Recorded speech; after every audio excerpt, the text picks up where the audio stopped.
Un élément essentiel pour la requalification telle que sollicitée par le parquet.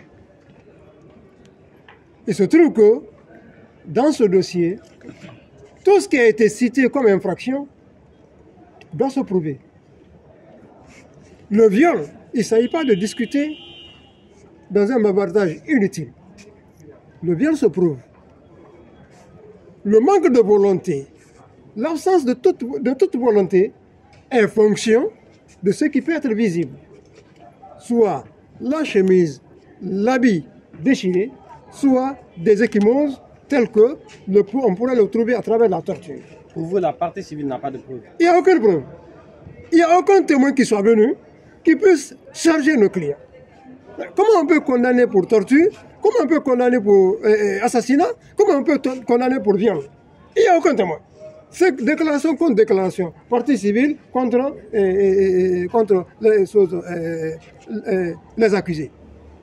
Or, dans un dossier, il n'y a que le témoin est un témoin. L'accusé est un témoin, est un accusé. Une victime est une victime.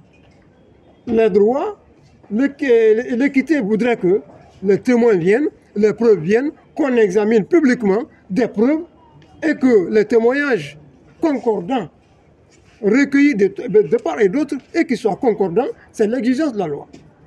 Mais si tout cela n'est pas requis dans ce dossier, est-ce qu'on peut entrer en condamnation?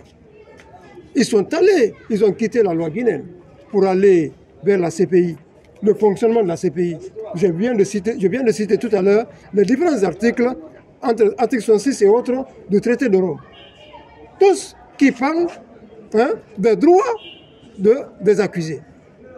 Et ils ont développé des articles pour condamner, pour tenter de condamner, pour tenter d'aggraver.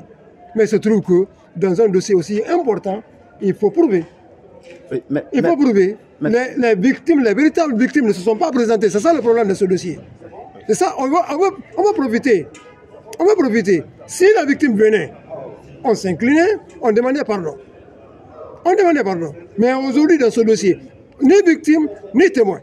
Comment on peut entrer en condamnation? Alors, maître, l'autre chose qui la partie civile se base beaucoup plus, que votre client, principalement Marcel, est revenu 2 fois. La première fois, il a donné sa langue au chat, et la deuxième fois, il est venu la parler.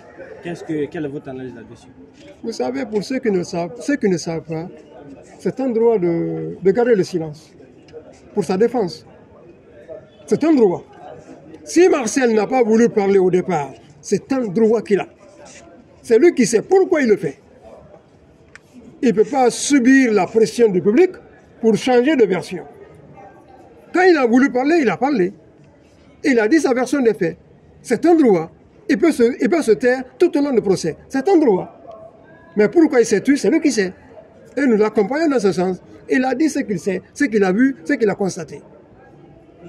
Mais également, s'il vous plaît. Vous confirmez qu'il est le neveu du capitaine Moussa Dadis? Qu'on amène son extrait d'acte de naissance.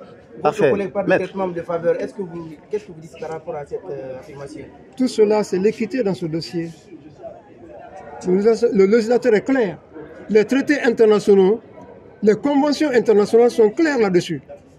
L'équité, le respect des droits, c'est important.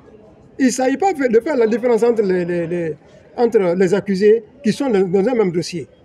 On dit crime contre l'humanité, il faut prouver à l'égard de tout le monde.